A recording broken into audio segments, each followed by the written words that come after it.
Welcome student civil second year third semester subject building construction. तो आज के topic में हमारा जो टॉपिक है वो दरवाज़ों और विंडो को जो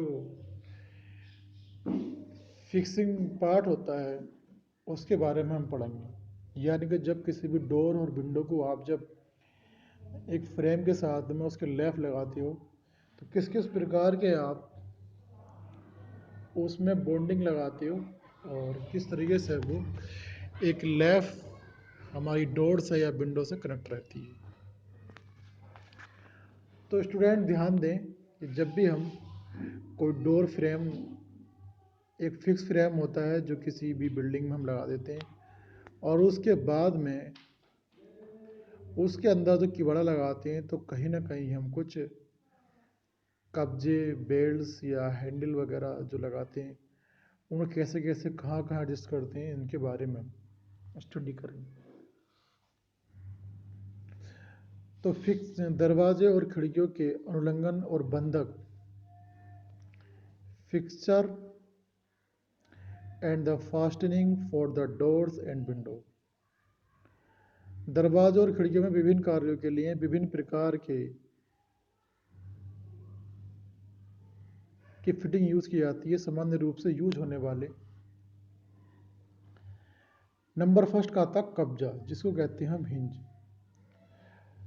बेसिकली हम डोरों के अंदर या विंडो में हिंज का ही यूज़ करते हैं और बेल्ट्स चटकनियाँ और बेल्ट लगाते हैं और चटकनी लगाते हैं।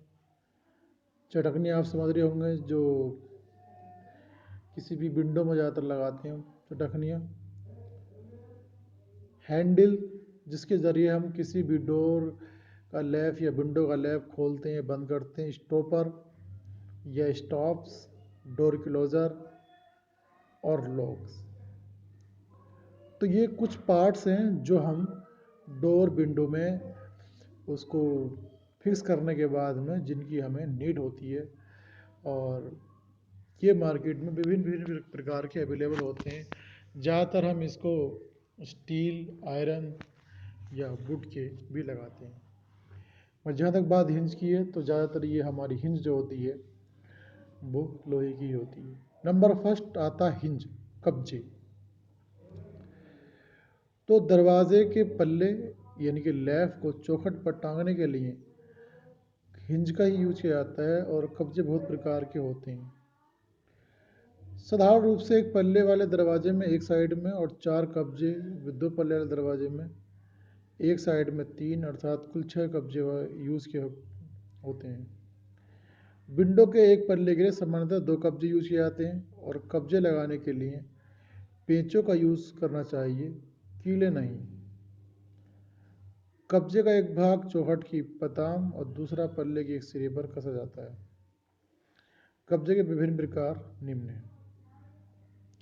तो अगर किसी डोर में आप एक लैफ लगा रहे हो तो कहीं ना कहीं उसकी लैफ की एक साइड में हम कब्जे लगाते हैं और दूसरी साइड में हम फैतम पर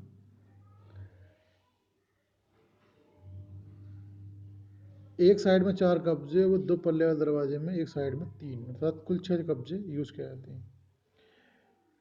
तो अगर किसी डोर में 2 लैफ हैं तो कहीं ना कहीं हमें 6 कब्जे लेने होते हैं और अगर हमारा डोर में एक लैफ है तो उसमें 3 कब्जे ही काफ़ी रहते हैं। तो बट हिंज, टक्करी या बेल्ट कब्जा,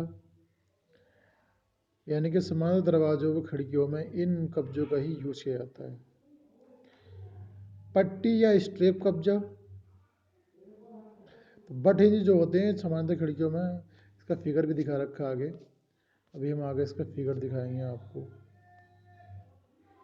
बट हिंज, ये वाला हमारा बट हिंज है, पहला वाला बट हिंज है जिसको हम ज़्यादातर यूज करते हैं। इसी तरीके से हमारा टक्करी या बट हिंज ये हो गया। पट्टी या स्ट्रेप कब्जा, यह कब्जा पुश्तबानी दरवाजों में यूज किया जाता है। पुश्तबानी दरवाजे, ये कौन सा है? ये स्ट्रेप। स्ट्रेप हिंज, स्ट्रेप कब्जा। अब यहाँ पे आप देखेंगे स्ट्रेप कब्जा, स्ट्रेप कब्जा हमारा ये सबसे नीचे वाला भाग, तो ये स्ट्रेप कब्जा है। बैक फ्लैप कब्जा, यह कब्जा पतले पल्लों में यूज़ किया जाता है। पतले पल्लों में कब्जों को पल्ले की मोटाई में नहीं लगाया जा सकता है, इसलिए इस कब्जे का एक सिरा चौखट में और दूसरा सिरा पल्ले की साइड में लगाया जाता है। यानी कि ब्लैक फ्लैप हिंज, यह कब्जा पतले पल्लों में यूज़ किया जाता है। पतले पल्लों में कब्जे को पल्ले की मोटाई में नहीं लगाया जा सकता है, इसलिए इस कब्जे का एक सिरा चौखट में और दूसरा सिरा पल्ले की साइड में लगाया जाता है। ब्लैक फ्लैप कब्जा,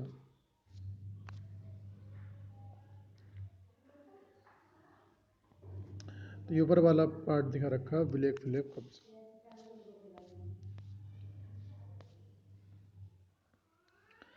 टी या गार्नेट कब्जा, इसका यूज भी पुश्तबानी और तानदार पुश्तबानी दरवाजे के लिए किया जाता है।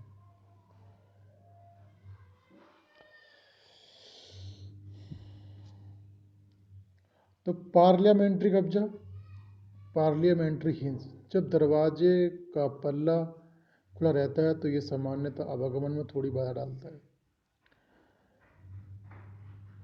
अगर पल्ले को खोलने पर वह दीवार से सट जाए तो वह सामान्य आवागमन में कोई बाधा उत्पन्न नहीं करेगा। इसके दरवाजा विशेष प्रकार के कब्जों का यूज किया जाता है जिन्हें पार्लियामेंट्री कब्जा कहते हैं। Counter flap hinge, counter flap hinge, यह हिंज बस फ्लैप कब्जे की भांति लगाया जाता है, परंतु इसके यूज से दरवाजा खोलने पर कपाट 180 पर घूमकर दीवार के साथ से सेट हो जाता है, जिसे दरवाजा खुला होने पर कोई बाधा नहीं होती है। डबल एक्टिंग स्प्रिंग हिंज, ऊपर कब्जों के यूज से दरवाजे का पल्ला केवल एक तरफ ही गति करता है। इस कब्जे के यूज से पल्ला दोनों तरफ का स्विंग डोर में इन्हीं कब्जों का यूज किया जाता है और इन कब्जों में स्प्रिंग भी लगा होता है जिससे दरवाजा खोलने पर वह स्वयं बंद हो जाता है। तो काउंटर फ्लैग क्या होता है? ये कब्जा तो इसको यूज में दरवाजा खोलने पर 180 पर घूमकर दीवार के साथ सेट हो जाता है। तो काउंटर फ्लैप हिंज तो होता है वो 180 पे मूवमेंट कर सकता है। और अब counter flap hinge, counter flap hinge इसमें है या नहीं है? काउंटर फ्लैप हिंज ये है मिड पॉइंट पे, तो ये हमारा 180 में मूवमेंट करता है।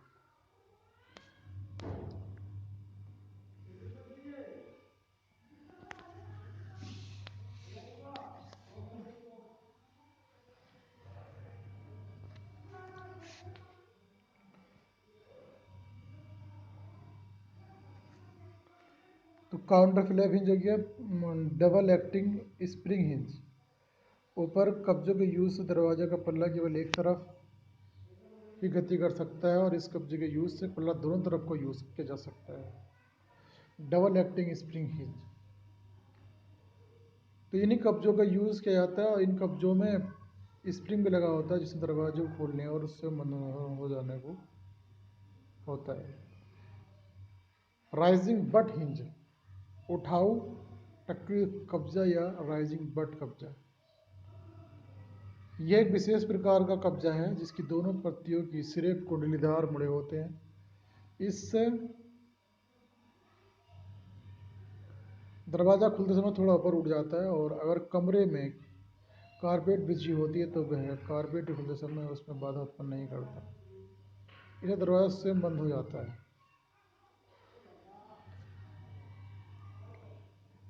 पिन हिंज या पिन हिंज और नॉर्मैडी, ये सामान्यतः चौखट दरवाजों के पल्ले टांगने के काम में यूज होती है। भारी कपाटों के लिए यह बहुत उपयुक्त है। पिन को दीवार की चिनाई में फंसा दिया जाता है। यह पट्टी का एक सिरा इस पिन में और दूसरा कपाट में जड़ दिया जाता है। फाटक का कब्जा नर मादे की भांति इसमें भी कील फाटक के स्तंभ की चिनाई में स्थिर कर दी जाती है और फाटक के कपाट में द्विस्ट्रैप कब्जा लगा दिया जाता है। विभिन्न प्रकार के बोल्ट्स तथा चटखनियाँ। अब जो हमारी डोर विंडो होती है इसमें हमने बहुत सारे डिफरेंट टाइप के बोल्ट और चटखनियाँ यूज़ करते हैं। तो इसमें ये बताएगा कि आप किस किस प्रकार के बोल्ट और चटखनियाँ यूज़ करेंगे। बाहर जाते समय सुरक्षा के लिए ताला लगाने के लिए बोल्ट और साथ ही साथ में दरवाज़ों में खिड़कियों के अंदर से बंद करने के लिए चटखनियों का यूज़ किया जाता है। कुछ मुख्य प्रकार की बोल्ट और चटखनियाँ निम्न हैं। तो आप समझ रहे हैं कि ये आप सब जानते हैं कि हम किसी भी डोर में या विंडो में किस किस प्रकार की हम जो है चटखनी लगवाते हैं। फिर भी कुछ टेक्निकल टर्म्स हैं, आप इनको समझ लें। सांकल कुंडा दरवाज़ों को बाहर और अंदर से बंद करने के लिए पहले सांकल कुंडे की व्यवस्था ही की जाती है। आजकल इसका यूज़ बहुत कम हो गया है। अंदर की तरफ से बंद करने के लिए पुश्तवानी या तानदार पुश्तवानी दरवाजे में अभी भी सकल कुंडे का काफ़ी प्रचलन है।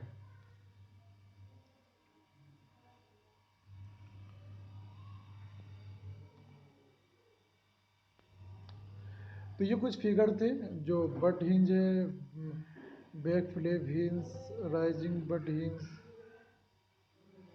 सेंटर फ्लेज हिंज और स्ट्रेप हिंज। इस तरीके से गार्नेट कब्जा, जो गार्नेट की मैं बात कर रहा था, गार्नेट पार्लियामेंट्री कब्जा और कमानी पार्लियामेंट्री हिंज, गार्नेट हिंज। तो ये कुछ टर्म्स हैं। अगर जैसा मार्केट में आप जाते हैं दुकान वाले से बात करने के लिए तो आप सीधे बोलेंगे आपको बट हिंज चाहिए, ये बेक बेक फ्लैप हिंज चाहिए, ये काउंटर क्लेप हिंज चाहिए, राइजिंग बट हिंज चाहिए, ये स्ट्रेप हिंज चाहिए। तो ये हमसे आना चाहिए। और ये कुछ टेक्निकल टर्म्स, हालांकि हम जानते हैं सबको हैं कि कौन सा कब्जा हम लगाते हैं क्या है, बट इनका नाम हमें नहीं मालूम है। तो नाम से क्या है कि आपको मालूम हो जाएगा, कोई भी आदमी अगर आपको गाइड करता है कि सपोज करो कि कोई आपने कोई बिल्डिंग डिज़ाइन की और वहाँ पर कोई इंजीनियर आया और उसने कहा कि साहब हमें यहाँ पे राइजिंग बट हिंज का यूज़ करना है। तो आपके माइंड में मेकअप होना चाहिए कि हमें किस टाइप का हिंज है, या कास्टर फ्लैप हिंज हमें अगर यूज़ करना है। तो इस तरीके की जो जितनी भी हिंज दिखा रखी हैं आपसे आनी चाहिए। और इसके जो फिगर हैं आप फ्री हैंड बनाकर इसको बार बार याद करें। इस तरीके से ये यहाँ पर दिखा रखा था वर्म आदि या गार्नेट कब्जा। पार्लियामेंट्री हिंज, पार्लियामेंट्री हिंज मैंने अभी आपको बताया कि पार्लियामेंट्री जो हिंज हमारी है वो किस लेवल की है। पार्लियामेंट्री हिंज जब दरवाजे का पल्ला खुला रहता है तो सामान्यतः आवागमन थोड़ी बाधा डालता है।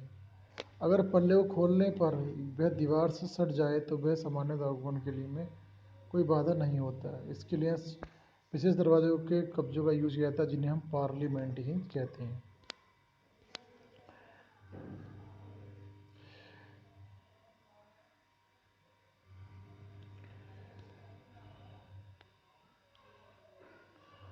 अब आता हमारा छपका कुंडा है, हास्प एंड द स्टेपल्स। इसको साधारणतः अलमारियों के लिए यूज़ किया जाता है। दरवाजे के लिए इनका यूज़ नगण्य क्योंकि ये अपेक्षाकृत कमज़ोर होते हैं। इसमें लोहे की एक पत्ती पल्ले में स्थिर रहती है और इसके साथ ही एक दूसरी पत्ती जुड़ी होती है जिससे जिससे सांचा बना रहता है और दरवाजे के दूसरे पल्ले पर एक कुंडा लगा होता है।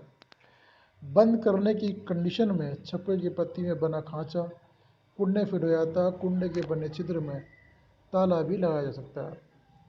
तो 5.39 यानी कि इस तरीके से ये हमारा विभिन्न प्रकार के जो हम लगाते हैं घरों के अंदर इस टाइप की डोर को बंद करने के लिए, तो हम इसे कहते हैं, कैसे नाम दिया इसको, इसको दिया छप्पा कुंडा, हैस्प एंड द स्टेप्स।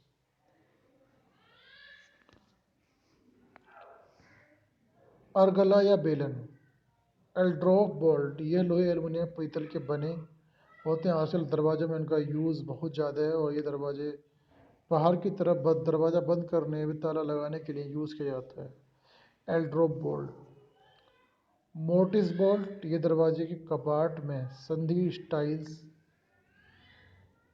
की कपाट की मोटाई में फिट किया जाता है। बोल्ट के लीवर का हैंडल बाहर को निकला होता है। इसके सामने चौखट में एक खांचा बनाया जाता है। दरवाजे के कपाट में अंदर करने की पर लीवर में बने खांचे में एक ताला भी लगा होता है, जिसकी आवश्यकता होने पर इस्तेमाल किया जा सकता है। तो ये जो आप देख रहे हैं फिगर यहाँ पे, तो मोस्टली हम अपने घरों में इसी टाइप को डोर बंद करने के लिए कुंडे लगाते हैं। और इन कुंडों के नाम क्या हैं? Help in the distribute buyer tribe.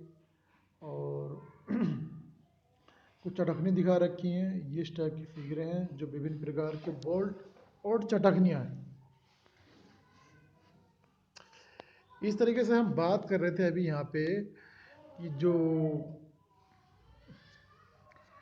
दरवाजे को हम बंद करते हैं, लैच इसका एक पॉइंट होता है। लैच इसमें लोहे और पीतल की एक आयताकार खंड की पट्टी होती है जिसको कपाट में जड़ दिया जाता है। इसके साथ ही दूसरी तरफ चौखट या दूसरे कपाट में एक बाहर को निकला खांचा बना रहता है। दरवाज़ा बंद करने पर पत्ती को खांचे में फंसा दिया जाता है। चटखनियाँ आप जानते ही हैं। चटखनियाँ दरवाजे और खिड़कियों को अंदर से बंद करने में यूज की जाती हैं।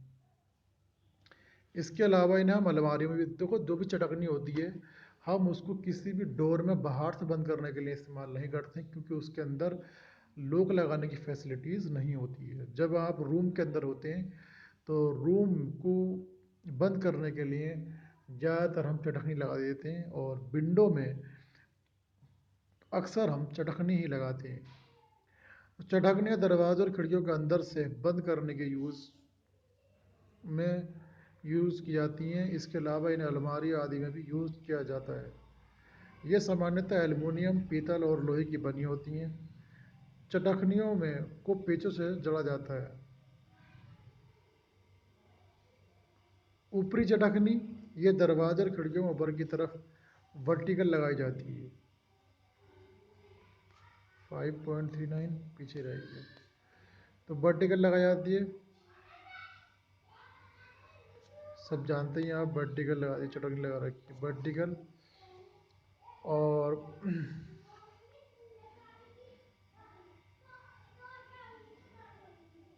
ऊपरी चटखनी दरवाजे और खिड़कियों में वर्टिकल लगाई जाती है। बैरल बोल्ट, एक पल्ले वाले दरवाजे में साइड में क्षैतिज रूप से लगाई जाती है। ऊपरी चटखनी बैरल बोल्ट समान ही है, केवल इनमें लगाने की स्थिति भिन्न होती है। पहले चटखनी ऊपर, दूसरी कमरे की ऊंचाई से थोड़ी ऊपर क्षैतिज दिशा में लगाई जाती है। ऊपरी लंबी चटखनी, साधारण चटखनी की जो लंबाई होती है वो 10 सेंटीमीटर से 15 सेंटीमीटर तक होती है। मोस्टली जो चटखनी हम यूज़ करते हैं वो 10 से 15 सेंटीमीटर तक की यूज़ करते हैं। ऊंचे दरवाजों में इस प्रकार इस लंबाई की चटखनी लगाने से बंद करने वाले और खोलने की चटखनी पर हाथ पहुंचना मुश्किल हो जाता है, इसलिए ऊंचे दरवाजों और खिड़कियों में लंबी चटखनी का यूज़ किया जाता है। फ्लश बोल्ट, यह चटखनी दरवाजों में इस प्रकार लगाई जाती है कि चटखनी की बाहरी सतह दरवाजों की बाहर सतह से बाहर न निकले। चटखनी दरवाजे में इस प्रकार लगाई जाती है कि चटखनी की बाहरी सतह दरवाजे की सतह से बाहर न निकले। हैंडल्स, दरवाजे, खिड़की और अलमारी आदि को खोलने और बंद करने में सुविधा के लिए हैंडल लगाए जाते हैं। हैंडल पीतल, एल्युमिनियम और लोहे आदि के बने होते हैं। तो हैंडल यानी कि जब किसी डोर को आप अप या डाउन पुल या उसको खींचोगे या बंद करोगे तो वो सिर्फ हमें हैंडल का ही सहारा लेना पड़ता है। तो हैंडल हम अपने मर्जी के अकॉर्डिंग, डिज़ाइनिंग के अकॉर्डिंग लगाते हैं, बट हैंडल का जो बेसिकली वर्क है वो यही है कि किसी भी डोर को आप जब खोलते हो या बंद करते हो तो हैंडल का ही यूज़ करते हो। तो दरवाजे, खिड़कियां, अलमारी आदि को खोलने और बंद करने में सुविधा के लिए हैंडल्स लगाए जाते हैं और हैंडल पीतल, एल्युमिनियम, लोहे आदि के बने होते हैं। आजकल साधारणतः एल्युमिनियम के बने हैंडल्स यूज़ किए जाते हैं क्योंकि इनकी सजावट भी अच्छी होती है और महंगे भी होते हैं। पीतल के भी हैंडल लगाते हैं हम, एल्युमिनियम के भी लगाते हैं, स्टील के लगाते हैं, लोहे के लगाते हैं। बाज़ारों में बहुत सुंदर डिजाइनों और रंगों में एन एनोडासाइड हैंडल उपलब्ध हैं। और तो बहुत टाइप के हमारे हैंडल बाज़ार में, मार्केट में उपलब्ध होते हैं। बट हम हैंडल का यूज़ जो करते हैं वो डोर में भी और विंडो में भी करते हैं। स्टॉपर, स्टॉपर यानी कि या स्टॉप्स, तेज हवा या जरा सा हिल जाने पर दरवाजे व खिड़कियों के कपाट बंद हो सकते हैं। इस प्रकार कपाट के अचानक बंद होने से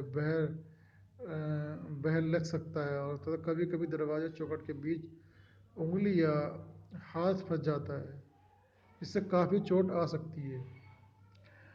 अगर दरवाजे में स्टॉप्स लगा दिए जाएं तो स्टॉप्स की स्थिति बदलने पर ही कपाट बंद होगा। इस प्रकार कपाट के अचानक बंद होने के कारण होने वाली दुर्घटना से बचा जा सकता है। इसके साथ ही इनके यूज से दरवाजे या खिड़कियों का कपाट पूर्ण खुली स्थिति में बना रहता है। इसके लिए अनेक प्रकार के स्टॉप्स यूज किए जाते हैं। तो विभिन्न प्रकार के ये हमारे हैंडल हैं।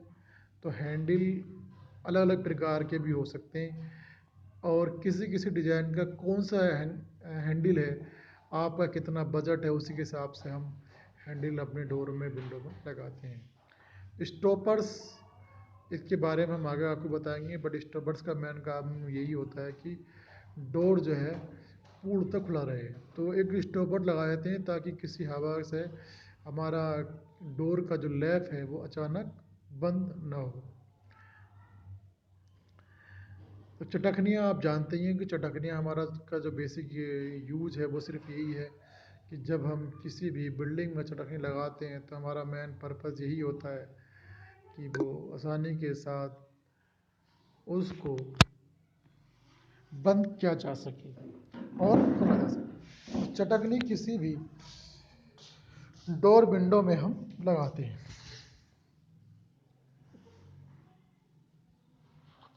अब बात करते हैं, ये मैंने आपको बताया कि जितने भी हमारे बंद करने के पार्ट हैं वो इस तरीके से हैं।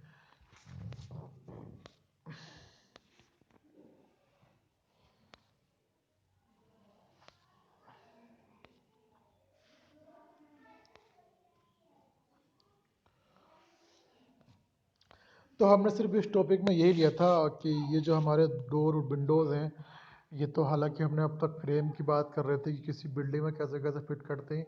बट जब हम इनको फिट करने के बाद में जब हम इसके अंदर लैफ लगाते हैं तो किस किस तरीके से हम उसके अंदर विभिन्न प्रकार की चटकनियाँ, हैंडल, स्टॉपर्स वगैरह लगाते हैं, तो वो किस किस क्वालिटीज़ के होते हैं वो आप पर निर्भर करता है कि आपका कितना बजट है, क्या है।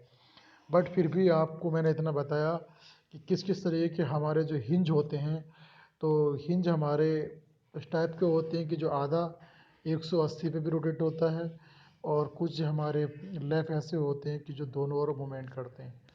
तो ये मैंने आपको बताया। आप इस ये जो फिगर है आपके सामने मैं दिखा रहा हूँ कि butt hinge, back flap hinge और counter flap hinge, rising butt hinge, strap hinge, ये हमसे आना चाहिए। कभी मार्केट में भी अगर हम जा रहे हैं और हमें अपना बिल्डिंग का निर्माण कराना है तो हो सकता है कि हमें किस प्रकार का हिंज लेना पड़े। तो इसलिए आप एक इंजीनियर हैं, एक इंजीनियर को ये हर वो पार्ट या हर वो स्टेप या हर वो कंडीशन आपको मालूम होनी चाहिए कि जो एक इंजीनियर दूसरे इंजीनियर से अगर बात करे तो उसकी लैंग्वेज को समझा जा सके। अगर उसने कहा है कि यहाँ पे जो ये डोर है, इस डोर के अंदर हमें राइजिंग बट हिंज यूज़ करनी, तो आप उसका मीनिंग समझें, स्ट्रेप हिंज का मीनिंग समझें। सारे इसमें दिखा रखे हैं, वो मैंने आपको समझा भी दिए हैं किस किस तरीके के कौन कौन से हिंज हम कहाँ कहाँ पर लगाते हैं। तो इस लेक्चर में इतना ही। Thank you class. बाकी नेक्स्ट लेक्चर में हम स्टॉपर के बारे में और इससे जो अगला स्टेप है उसके बारे में बताएंगे।